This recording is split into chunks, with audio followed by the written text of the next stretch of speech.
Este es el páramo de Santurbán. Aquí emana el agua que abastece a más de 2 millones de personas en 23 municipios, incluidos Cúcuta y Bucaramanga. Los frailejones, musgos y 457 especies de plantas propias de este ecosistema se encargan de favorecer la producción permanente de agua, que fluye en ríos, riachuelos y en más de 50 lagunas. Aquí, entre 3.000 y 4.300 metros de altura, viven también 293 especies de animales, en un santuario de vida natural. Sin embargo, el páramo de Santurbán se encuentra en peligro debido a los intereses mineros. Varias empresas que buscan oro han solicitado licencias para explotar minas en el territorio. La amenaza vino desde el propio gobierno, el cual incluyó a Santurbán como un área minera en los planes de desarrollo de 2010 y 2014.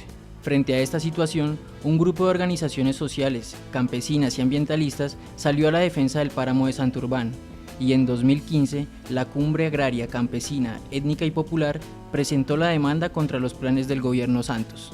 La Corte Constitucional respondió el caso y así resolvió la tensión entre el crecimiento económico y el desarrollo sostenible en territorios como el páramo de Santurbán. Estos territorios fueron declarados por la sentencia como áreas de especial importancia ecológica y prohibió cualquier actividad minera, exploración o explotación de recursos naturales no renovables en ellos. Así protegió los derechos a la alimentación, soberanía y seguridad alimentaria, además del principio de autonomía de los municipios y departamentos en donde está localizado el páramo de Santurbán. Sin embargo, el acecho continúa y los defensores del páramo no están dispuestos a bajar la guardia. Pues vamos a seguir en los ejercicios de movilización, vamos a seguir luchando porque esas sentencias efectivamente se hagan vigentes y pues afortunadamente la Corte Constitucional ha fallado varias sentencias, en el caso de la C035 y otras más, que efectivamente pues han logrado pues detener un poco esa locomotora minera y pues darle un poco también la razón al movimiento ambientalista, a los defensores del agua, de que es más estratégico hoy en día en el mundo y en Colombia pues hablar de la defensa del agua, hablar de la defensa del bien. Mi nombre es Elizabeth Castillo Vargas, soy abogada y activista lesbiana. Elizabeth no solo fue la organizadora de la primera marcha gay en su Manizales del Alma hace ya 20 años, también es una orgullosa madre soltera, fundadora del movimiento Mamás Lesbianas y una incansable luchadora por los derechos de su comunidad.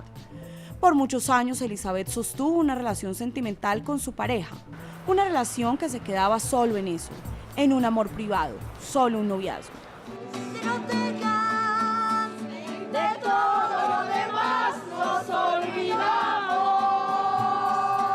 En junio de 2013, la Corte Constitucional determinó que las parejas homosexuales podían legalizar su unión de hecho ante un notario. 2 meses después, Elizabeth y su compañera se convirtieron en las primeras lesbianas del país en contraer matrimonio ante una notaría de Bogotá.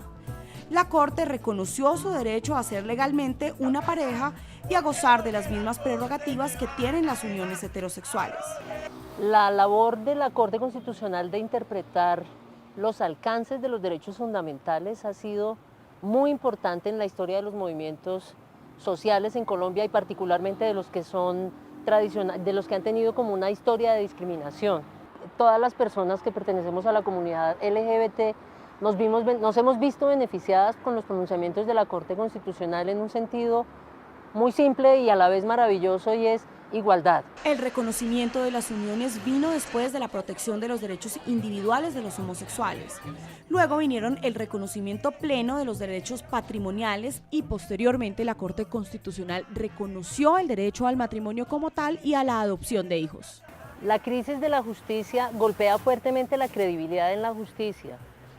Pero las colombianas y los colombianos tenemos que entender que estamos en un sistema democrático representativo y que la vía es, hay que depurar estas instancias, pero no eliminarlas.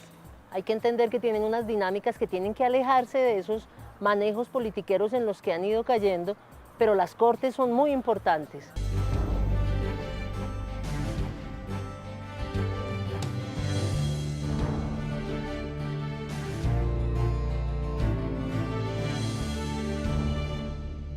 Saludos y bienvenidos a Cámara Acción, análisis, opinión e información de la Cámara de Representantes. La justicia, una institución que siempre tuvo una gran aprobación, credibilidad y respeto en el país. Numerosos fallos de las altas cortes han cambiado para bien la vida de los colombianos, como lo vimos hace algunos momentos con 2 historias de vida. Pero esa justicia, que siempre ha sido una gran garantía de la seguridad institucional en el país, pasa hoy por una crisis nunca antes vista. Según la encuesta Gallup revelada en septiembre pasado, la desfavorabilidad es del 72%, mientras solo 23 de cada 100 encuestados tienen una opinión favorable de la justicia. La causa, la revelación de los actos de corrupción cometidos por magistrados y exmagistrados de las altas cortes. Un durísimo remesón recibió la Corte Constitucional a principios del 2015, cuando el magistrado Mauricio González denunció ante la Comisión de Acusación de la Cámara de Representantes que su colega y en ese momento presidente de la Corte Constitucional, Jorge Pretel, habría pedido 500 millones de pesos para fallar favorablemente una tutela interpuesta por la fiduciaria Fidupetrol. En diciembre de ese año, la Cámara de Representantes decide acusar al magistrado Pretel ante el Senado. 8 meses después, este le levanta el fuero y en un hecho inédito solicita a la Corte Suprema de Justicia procesar a Jorge Pretel por el delito de concusión, es decir, por usar su cargo para exigir el pago de una contribución. Por el sí, 55 votos. Por el no, 5 votos. Quedó aprobada la resolución, está claro que queda suspendido el magistrado y está claro que se envía a la Corte Suprema de Justicia y además se inicia el juicio por indignidad. Aún no se habían recuperado las Cortes de ese acontecimiento cuando a mediados de este año una investigación contra el exfiscal anticorrupción Gustavo Moreno aterrizó en la Corte Suprema de Justicia. 3 expresidentes de esa corte resultaron envueltos en un entramado de corrupción. Las autoridades de los Estados Unidos compartieron con la Fiscalía General de la Nación, reitero en el día de hoy, comunicaciones electrónicas y conversaciones entre el exgobernador de Córdoba, Alejandro Lyons, y los señores Luis Gustavo Moreno y Leonardo Pinilla Pinilla. En las conversaciones, el abogado Pinilla menciona los nombres de los aforados. Con el correr de la investigación, salió a relucir el nombre de un magistrado en ejercicio quien supuestamente pidió 2.000 millones de pesos a un congresista para frenar una orden de captura en su contra. El proceso de 2 de los exmagistrados fue asumido por la Comisión de Acusaciones de la Cámara de Representantes. La Fiscalía General de la Nación tiene el caso del otro expresidente de la Corte, pues se le investiga por actos cometidos como abogado ante ese tribunal y no como magistrado. ¿Por qué ocurrieron estos casos? ¿Qué falló en el sistema que permitió que las altas cortes presentaran brotes de corrupción? Muchos lo atribuyen a la manera como son elegidos los magistrados. El procedimiento actual es el establecido por la Constitución de 1991, que eliminó el sistema llamado de cooptación. Veamos cómo eran antes las cosas y cómo se hace en estos momentos. La cooptación es un sistema de elección desde adentro de una institución determinada. En el caso de la justicia consistía en que los magistrados nombraban ellos mismos a sus reemplazos. La cooptación en las altas cortes fue establecida en el plebiscito de 1957 por iniciativa de la Junta Militar que gobernó Colombia después de la caída del dictador Gustavo Rojas Pinilla. Fue muy útil para lograr una progresiva independencia de las cortes frente a los partidos y los poderes políticos. Sin embargo, no todo funcionó bien con la cooptación. Los magistrados de las cortes designaban sus reemplazos y como no había carrera judicial, nombraban también a los miembros de los tribunales y estos últimos a los jueces, con lo cual la dinámica de toda la rama judicial dependía de unas pocas personas que se habían elegido entre ellas mismas. Esa dinámica tendió además a congelar la jurisprudencia, pues los magistrados elegían como sus sucesores a personas que pensaban como ellos, con lo cual era casi imposible que un crítico de las Cortes llegara a modificar conceptos. La Constitución de 1991 modificó el sistema de cooptación y fortaleció la carrera judicial, buscando una democratización en la elección de los magistrados. Desde entonces, la Presidencia y el Congreso de la República, como representantes del pueblo, eligen a las grandes cabezas de la justicia en el país. Pero también en este caso entraron a jugar intereses ajenos a sus funciones y se crearon vínculos de conveniencia entre la política y la justicia, debido a los cuales algunos argumentan se han presentado los escándalos destapados recientemente. Jaime Castro es exsenador, exministro de Justicia y de Gobierno, exconstituyente, es uno de los más calificados constitucionalistas del país y un conocedor profundo de la administración pública. Hoy, Castro dice que el sistema de elección de los magistrados de las altas cortes debe regresar a la cooptación. Tienen razón quienes consideran que la decisión de la Carta del 91, que cambió el sistema de la cooptación, que había sido adoptado 30 años antes, fue equivocada, porque permitió la politización de la Administración de Justicia, en la medida en que el Congreso de la República, mediante la elección de una de las salas del Consejo Superior de la Judicatura, termina interviniendo, así sea indirectamente, pero parece que en algunas ocasiones lo hace de manera directa, en la elección de los magistrados de la Corte Suprema de Justicia. Yo creo que en esa materia lo que hay que decir es manos fuera de la justicia. El Congreso no debe meterse en el tema de la elección, así sea indirecta, de magistrados o de jueces o de manejo de la carrera judicial.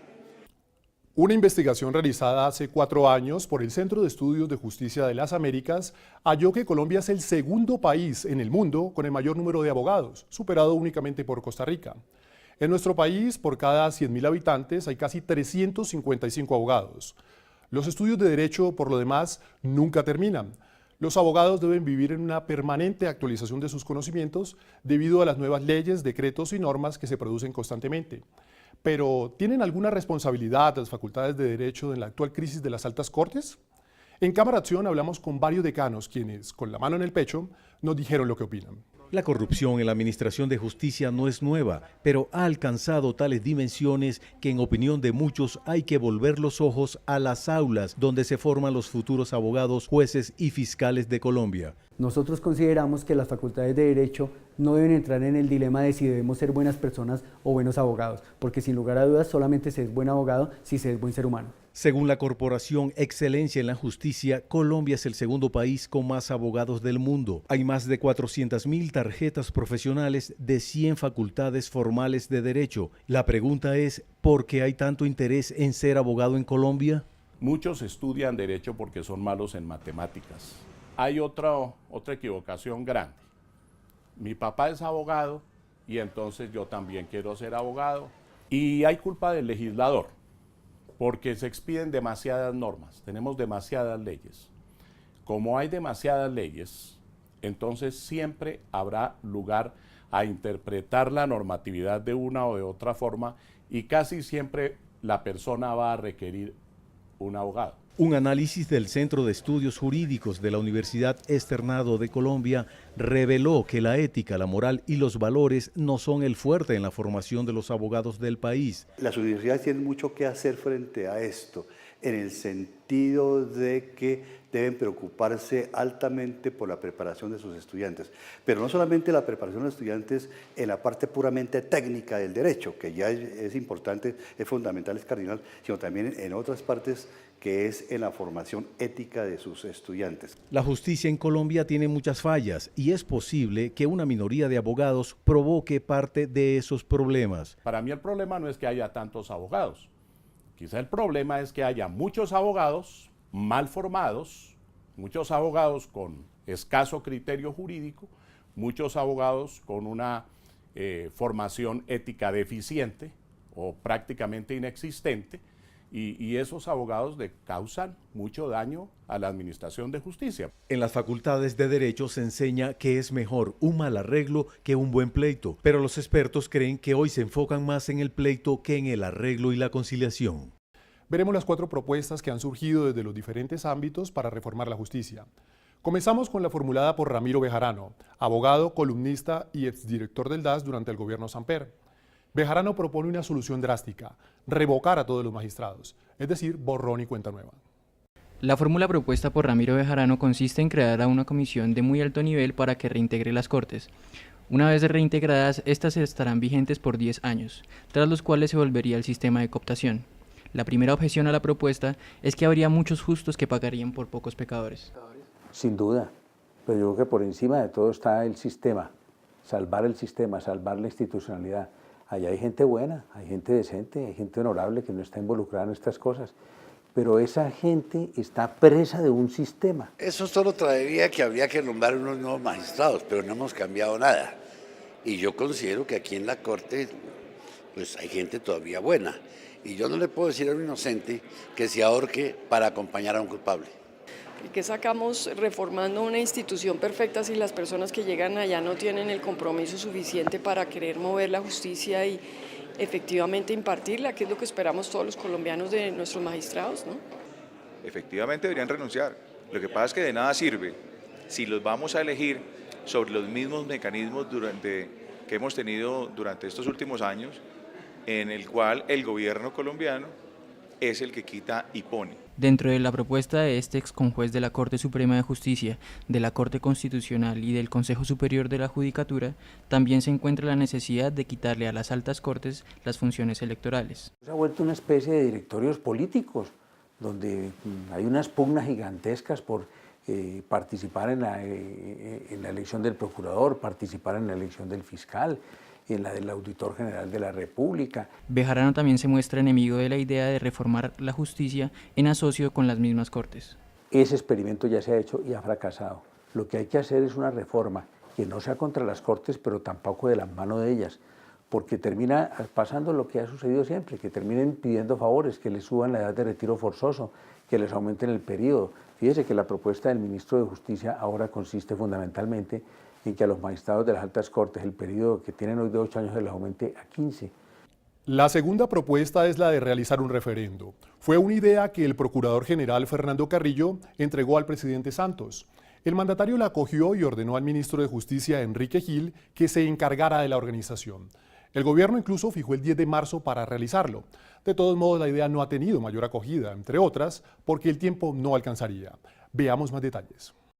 El referendo es un procedimiento mediante el cual el pueblo vota para aceptar o rechazar propuestas de reformas a la Constitución. Para llevarlas a cabo, el Gobierno Nacional tendría que presentar al Congreso un proyecto de ley que convoque al referendo.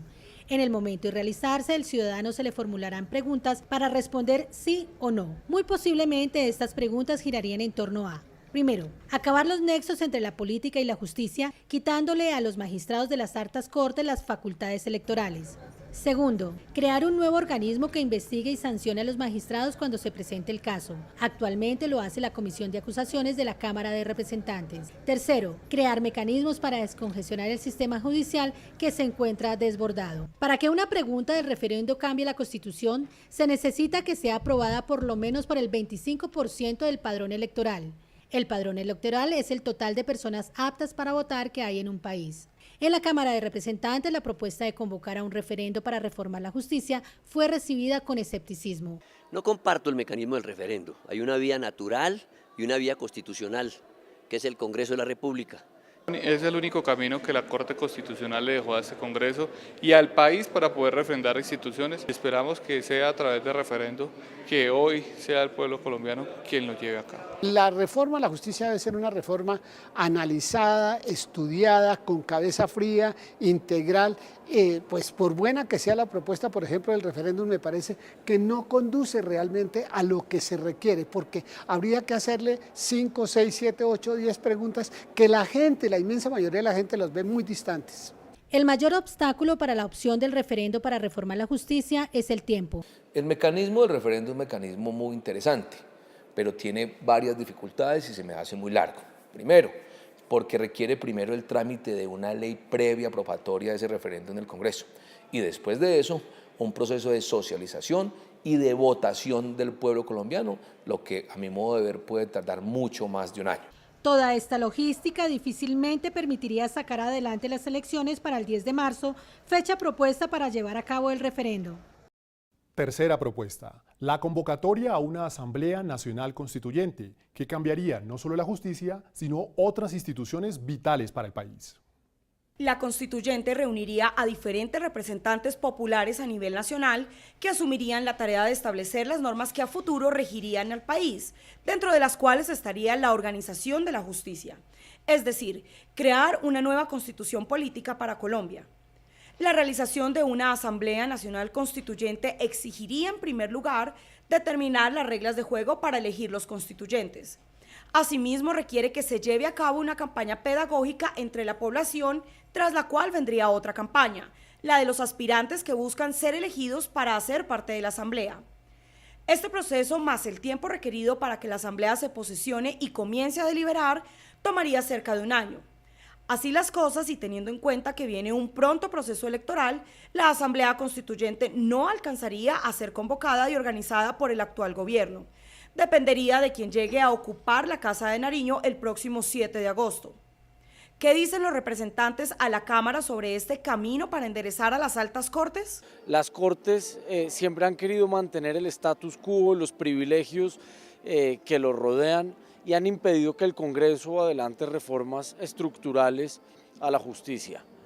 Para evitar eso, para evitar que ellos tumben la reforma que los modifica a sí mismos, pues consultémosle al pueblo a través de una constituyente, y de esta manera no podrán oponerse. Hoy en día nos vemos abocados a unos actos de corrupción, no solo en la justicia, sino también en el Ejecutivo. Yo pienso que sí es necesaria la convocatoria a una constituyente, porque ya quedó demostrado que nosotros desde el Congreso de la República no fuimos capaces de reformar la justicia. Para nosotros creemos que no es el momento de debatir una constituyente, y más bien tomar lo de la Constitución del 91, lo bueno, y hacer algunos avances y una corrección importante frente al tema de justicia, incluido el Tribunal de Aforados. No estoy de acuerdo con una asamblea constituyente solo para la justicia. Sí creo que es conveniente analizar la posibilidad de una constituyente que recupere la confianza en la institucionalidad de este país, en los colombianos. No debe ser una constituyente como la anterior, una constituyente que trate muchos y muchos temas en un transcurso de más de 2 y 3 años, y que a la par pueda funcionar con el Congreso de la República, que sea elegido el próximo año. El fortalecimiento de la carrera judicial es la cuarta propuesta. Con esta se busca que aquellos abogados que quieran dedicarse a la administración de justicia hagan carrera, comenzando desde los cargos más sencillos y escalen posiciones. Esta iniciativa pretende evitar que los profesionales del derecho salten caprichosamente entre la práctica privada de la profesión y los cargos en el sistema de la administración de justicia.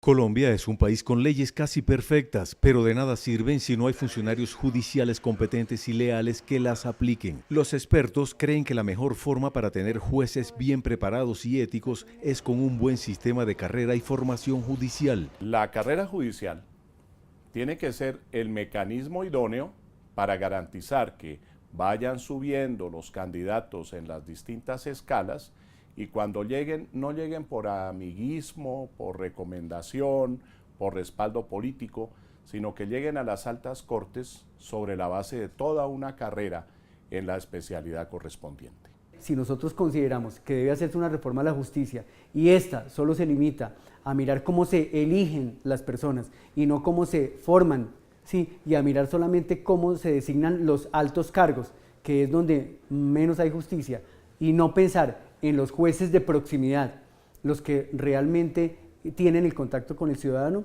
ninguna reforma a la justicia va a ser funcional. Muchos estudiantes y abogados aspiran a ser jueces o magistrados a través de un concurso público de méritos, aunque no siempre se cumplen las reglas de acceso a la administración de justicia. La carrera premia el mérito. En la medida en que yo voy demostrando el mérito, voy ascendiendo en la carrera. Y debo ingresar a la carrera también por mérito. Y debo llegar a la alta corporación de justicia, ya en la cúspide, por el mérito, porque muestro una hoja de vida limpia. Los 3 pecados capitales de los magistrados, en opinión de los analistas, son su origen político, el apetito burocrático y el exceso de poder que les brindan las funciones electorales. No todos los magistrados, no todos los jueces, no todos los fiscales son corruptos, pero el mensaje que se está transmitiendo al ciudadano es de desconfianza. Hoy, infortunadamente, el motivo por el cual se llega y la base por la cual se llega a una alta corporación es por el respaldo político, por la intriga, por el amiguismo, etc. Eso se tiene que acabar. La creación de la Escuela Judicial Rodrigo Lara Bonilla ha sido un avance significativo en la formación de jueces, pero podría estar perdiendo autonomía ante las decisiones de la cúpula judicial. Ahora demos un vistazo a las principales noticias originadas por la Cámara de Representantes esta semana. Saludos, soy Diana Margarita Soto y estas son las noticias. La reforma política quedó en suspenso. Fueron 2 días de intensos debates en donde se eliminó el Tribunal de Aforados y se aprobaron las listas cerradas y las coaliciones de los partidos. Yo creo que lo que hay que rescatar hoy es que se aprobaron las listas cerradas para el 2022, que es algo que la ciudadanía tiene que entender que es necesario. El proyecto dejó un sinsabor para las mujeres que consideraron como un conejazo que no se avalara el aumento de su participación en política del 40 al 50% entre los años 2022 y 2026. La reforma política también aprobó el voto obligatorio para aspirantes a cargos públicos y la reforma al Consejo Nacional Electoral. El debate continuará la próxima semana. La polémica de la semana tuvo como protagonista al presidente de la Cámara, Rodrigo Lara, y la decisión de declarar no grata la presencia de exmiembros de las FARC que no han resuelto su situación penal. A los representantes del Partido Verde y del Partido Polo Democrático, que generalmente invitan a los exintegrantes de esta guerrilla que lo hicieran con mucha moderación, dado que ellos todavía no se han sometido a un juez que les defina su situación jurídica. Y por ende, víctimas o ciertos sectores políticos pueden verse o sentirse muy incómodos con su presencia, dado que no ha habido verdad ni justicia respecto de los crímenes que ellos han cometido. Ellos generalmente venían acá amparados con un salvoconducto que les permitía hacer pedagogía. Sin embargo, hemos observado por recientes incidentes que aquí se han presentado que van más allá de estas actividades y que esto ha generado incidentes con representantes y senadores. Por ende, hemos tomado la decisión en la mesa directiva de prohibir el ingreso de los señores de las FARC hasta el momento en que ellos se sometan a un juez de la República. Hasta tanto ellos se sometan a un juez en donde van a tener que confesar sus crímenes y ese juez impartirá justicia y habrá verdad y reparación. Entre tanto, en un debate de control político realizado en la Cámara, la representante antioqueña Margarita Restrepo denunció que los diversos grupos armados continúan reclutando menores. Según cifras oficiales, 122 menores de edad fueron entregados por la exguerrilla de las FARC en el marco del Acuerdo Final de Paz. Sin embargo, el delito de reclutamiento aún no desaparece. Los niños siguen siendo reclutados, no solamente por las disidencias de las FARC, sino también por el ELN. Los niños fueron ignorados en la mesa de negociación de La Habana y siguen siendo ignorados en la mesa de negociación de Ecuador. La denuncia que hizo la representante fue confirmada por el defensor del pueblo, Carlos Negret. Y le hemos pedido a las FARC y a los disidentes del ELN que devuelvan a los niños a lo que yo llamo, que vuelvan al lápiz, que vuelvan al colegio. Los datos revelados en el debate aseguran que Colombia es el único país del hemisferio que aún sufre del reclutamiento de niños, niñas y adolescentes. Es todo por el momento. Regresamos con Otoniel Umaña. Con esto llegamos al final de esta edición de Cámara Acción. Nuestro próximo programa será sobre la financiación de la educación superior, el ICETEX, sus beneficiarios y también sus dolientes. Nos vemos en una semana.